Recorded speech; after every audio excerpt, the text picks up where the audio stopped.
My millionaire grandfather's funeral hadn't even ended when my parents, who'd ignored me my whole life, filed a lawsuit to take everything he left me. I remember staring at the papers half in disbelief, half in rage, but the real shock came later inside that cold Massachusetts courtroom. My mother rolled her eyes the second I walked in like she already knew she'd win. Then the judge looked up, froze, and said, "Wait, the charges are against you." Every whisper stopped. My parents stared, confused. They had no idea who I really was or what I'd been waiting to do for years. I grew up in a house where love was measured by silence. My parents, Diane and Scott Morrison, lived 2 states away, but might as well have lived on another planet. They were the kind of people who sent postcards instead of phone calls, who showed up for Christmas only when a camera was around. When I was 3 months old, they left me with my grandparents just for a few weeks. Those weeks stretched into decades. My first memory isn't of my mother's perfume or my father's voice. It's of my grandmother Helen's kitchen. The smell of melting butter, the soft thud of her wooden spoon against the bowl, the sound of her laugh when I spilled chocolate chips everywhere.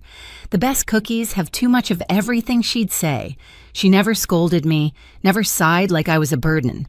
To her, I was just enough. My grandfather, Judge William Parker, was a man carved from discipline and kindness. Every evening, he'd walk in from the courthouse, still in his robe, set his briefcase down, and ask, "What did my favorite lawyer in training learn today?" I'd hold up my crayon drawings, and he'd study them like legal documents. I thought that's what all families were like until I started school. Other kids had parents at soccer games, at plays, at back-to-school nights. I had 2 empty chairs and a grandmother waving twice as loud to make up for it. When I asked why my parents didn't come, Grandma said, "They're busy with important things, sweetheart." I wanted to believe her.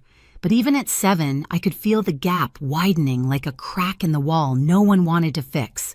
The few times they did visit, it was always the same.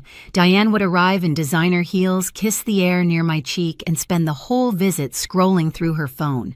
Scott would stay outside, honking the car horn for her to hurry. I learned early that pretending was their favorite family tradition, but my grandparents never spoke badly of them. Grandpa used to say, "Justice isn't about revenge, Ava. It's about showing up." And he showed up for every scraped knee, every science fair, every graduation photo. When kids at school talked about inheritance or family businesses, I didn't think about money.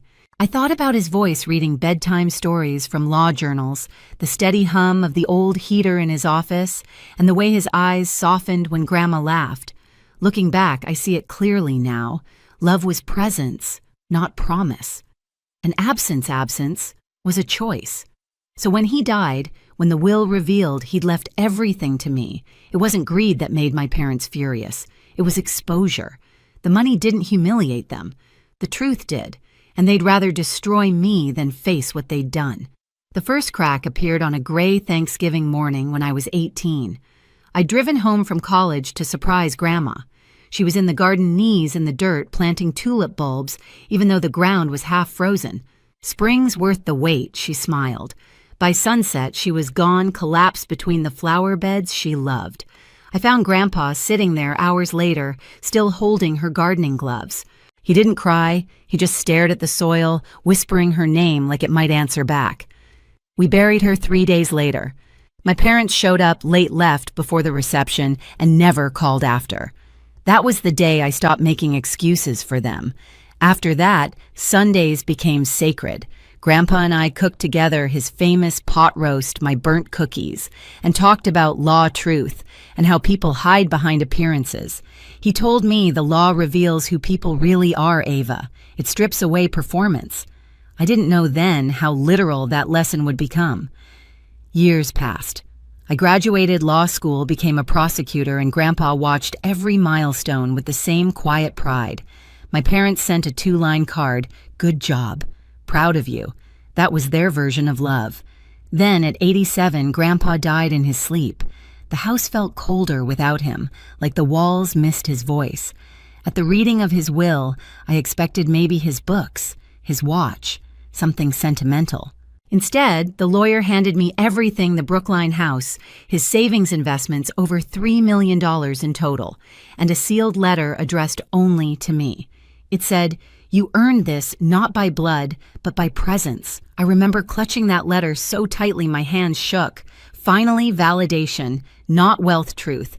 But then came the storm. 30 days later, Thomas, my colleague and closest friend, called from his office. His voice was careful, too careful. "They filed Ava. Filed what your parents. They're suing, claiming undue influence." I actually laughed. "They think I manipulated him. They're accusing you of controlling an old man for his money." That laughter turned into something sharp in my throat. Of course they were. Of course. That night, I drove to Brookline, unlocked Grandpa's study, and found a folder labeled simply Payments. Inside were decades of records, monthly transfers, to my parents' notes he'd written each time they asked for more. Diane requested increase Scott's business, failing again. Page after page. Over $800,000 in total. He'd known this day might come. He'd prepared me for it.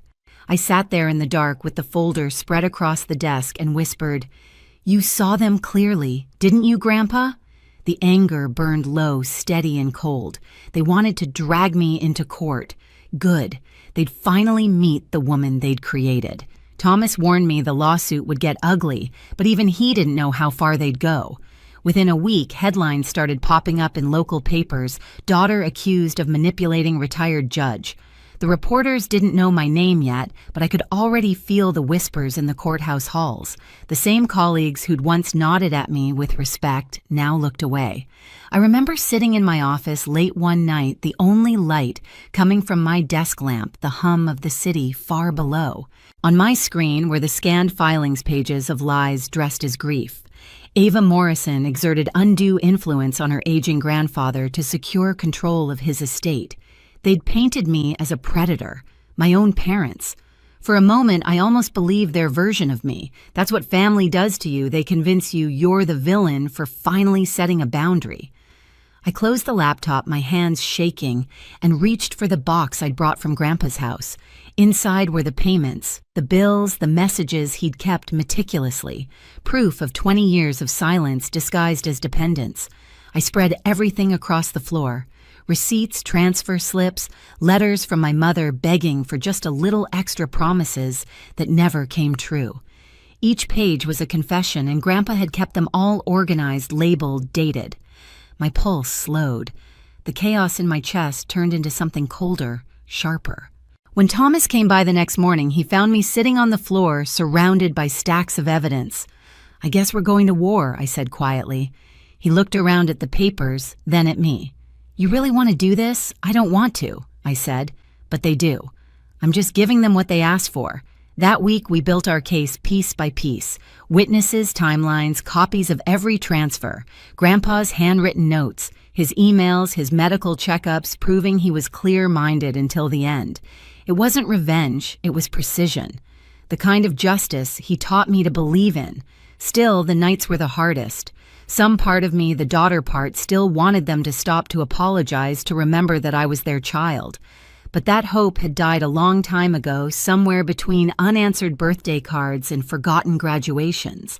By the time the trial date arrived, the fear was gone. In its place was something steadier, resolve. They'd wanted to face me in court. They just didn't realize whose courtroom they were walking into. The morning of the hearing, Boston was covered in sleet. The streets shimmered like broken glass, and my reflection in the courthouse window looked more like a stranger than a daughter. Inside, the marble floor echoed with every step I took, deliberate, steady. I could feel the eyes on me, the whispers. That's her, the granddaughter, the one being sued. When I pushed open the courtroom doors, the air was thick with perfume and tension.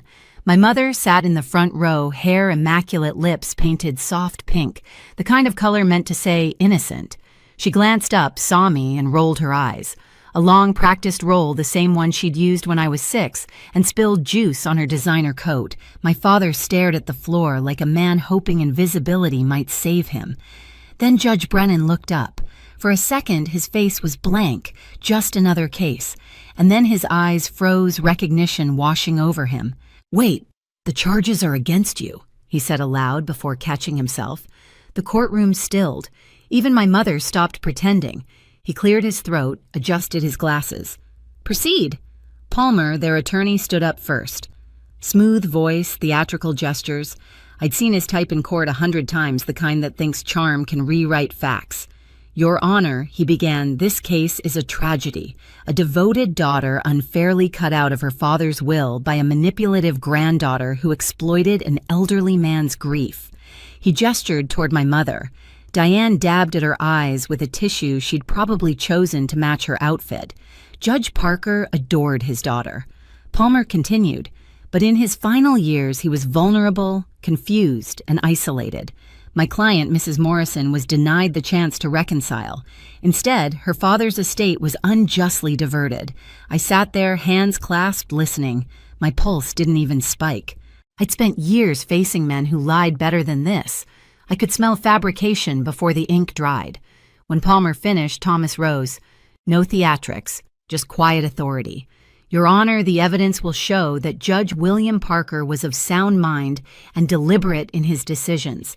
It will also show that the plaintiffs, Mrs. and Mr. Morrison, received over $800,000 from him over 20 years while visiting less than once per year." Murmurs rippled through the courtroom. My mother's painted calm cracked just slightly. Palmer called her to the stand first. She adjusted her blazer, smoothing invisible wrinkles. "He was everything to me," she began, voice trembling, just enough to sound rehearsed. "I love my father dearly. We spoke often, but after his wife died, he withdrew from everyone." Thomas stood for cross. His tone was polite, surgical. "Mrs. Morrison, according to your father's calendar, you visited 4 times in your daughter's first year of life. Christmas, Easter, her birthday, and 1 Saturday in July. Is that accurate?" Her lips pressed together. I was young. And between the ages of 5 and 18, I don't recall exact numbers. He lifted a folder, the payments. "Your father documented each visit alongside monthly transfers to you and Mr. Morrison. Over $800,000 total. Can you explain why someone manipulated would continue voluntary payments for 2 decades? Her voice cracked. He wanted to help. Thomas leaned in. He did, but only financially. Emotionally, you were absent. Physically, too. When was the last time you saw your father before his death? Silence. She glanced toward my father, who looked away. 3 years before he died. Thomas supplied. At his 84th birthday. 90 minutes, no cake, no photos. Is that correct? She swallowed. Yes. He paused just long enough for the truth to sting. So the man you loved dearly died believing you were too busy to visit, yet now you stand here claiming his fortune was rightfully yours. Palmer objected. Argumentative. Sustained, Judge Brennan said softly, but his eyes never left my mother. Then came my father's turn. Scott took the stand, hands twitching. He looked smaller than I remembered. Thomas kept it brief. "Mr. Morrison, did you attend your daughter's high school graduation, Num College?" He hesitated. "We were out of town, law school." He shook his head. Thomas projected a photo on the courtroom screen, me in cap and gown, Grandpa in the front row, clapping. The silence was heavy. "You weren't there," Thomas said, "but he was." I stared at the photo, my throat tightening, not from pain, from pride. Palmer tried one last swing. "Your Honor, grief clouds judgment. My clients loved their father. They were victims of manipulation." Judge Brennan nodded once. "Let's hear from the defendant." I stood. The sound of my heels against the floor echoed like a countdown. I raised my right hand, took the oath, and sat down. "Thomas, Miss Morrison, can you tell the court about your relationship with your grandfather?" I looked directly at my mother. "He raised me. He taught me to tell the truth, even when it hurt." Palmer jumped in. "Isn't it true you benefited financially from that relationship?" "Yes," I said. "But not in the way you mean." "He gave me something you can't buy, consistency." He showed up. "Did you encourage him to cut his daughter out of the will?" I met his eyes. "If inheritance was what I wanted, I wasted a lot of time having dinner with an old man instead of networking. But I wasn't chasing money. I was chasing the only family I had left." The room was silent. Even Palmer didn't have a comeback for that. Thomas handed the judge the sealed letter Grandpa had left me. Judge Brennan read it silently, his face softening. He looked up. "This letter alone speaks volumes." He turned to my parents. The court finds that Judge Parker's will reflects his true and deliberate intentions. There is no evidence of manipulation, no sign of incompetence. The plaintiff's claim is without merit. The gavel struck. Case dismissed. Legal fees awarded to the defendant. My mother gasped like the air had been stolen from her lungs. My father slumped in his chair. As the room emptied, she approached me, voice trembling. "Ava, please, can we talk?" I looked at her, the same woman who once dropped me off and never looked back. "Talk about what, Diane? I'm your mother." I shook my head. "No, you're the woman who gave birth to me."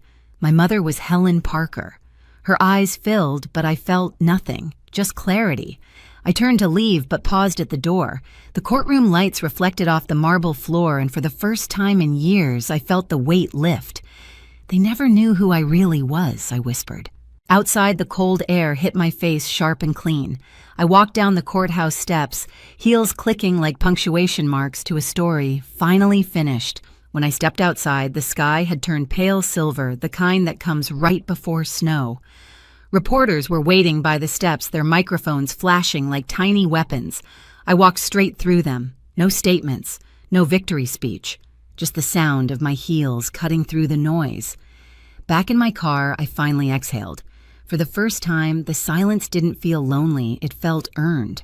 Grandpa used to say, justice was slow, but it always arrived on time. He was right. It just took 32 years. The weeks after the trial were quiet. My parents disappeared from every headline from my life, from everything. No calls, no apologies, only silence, the language they'd always spoken best. But this time, it didn't sting. 3 years later, I stood behind the same bench my grandfather once presided over, now wearing his robe. Judge Ava Morrison, 39 youngest in Massachusetts history. On my first day, I touched the wooden gavel he'd left me and whispered, "We made it, Grandpa." Years passed. Promotions came, and so did peace. At 60, I retired. My last visit was to Mount Auburn Cemetery, where tulips bloomed around 2 headstones, William and Helen Parker. I knelt, planting a few new bulbs beside them. "You were right," I said softly. "Family isn't about blood. It's about who shows up." And as the wind moved through the trees, I could almost hear his laugh again, steady, proud, and free. Family isn't written in bloodlines, it's proven by presence. I learned that too late to save my parents, but just in time to save myself. If you've ever had to stand up to people who were supposed to love you, tell me your story below. And don't forget to subscribe. More truths are coming.